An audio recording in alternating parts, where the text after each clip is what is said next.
If you need to reset two-factor authentication on Temu, follow these simple steps to regain access to your account. This process will help you disable and re-enable the two-factor authentication feature. Step 1. Access your account settings.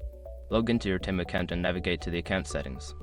Look for the security or privacy section where two-factor authentication options are available. Step 2. Disable two-factor authentication.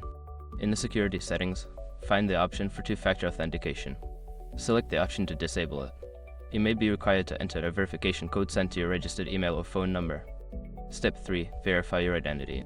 Complete any identity verification steps required by Temu.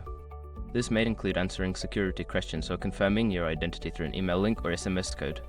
Step 4. Re-enable two-factor authentication. Once two-factor authentication is disabled, return to the security settings and select the option to enable two-factor authentication again. Choose your preferred method, e.g., SMS Authenticator app for receiving verification codes. Step 5. Confirm setup. Follow the prompts to complete the setup process for two-factor authentication. Make sure to test it by logging out and logging back in to ensure that the new settings are working correctly. After completing these steps, your two-factor authentication should be successfully reset. If you encounter any issues, consider reaching out to Temu's customer support for further assistance.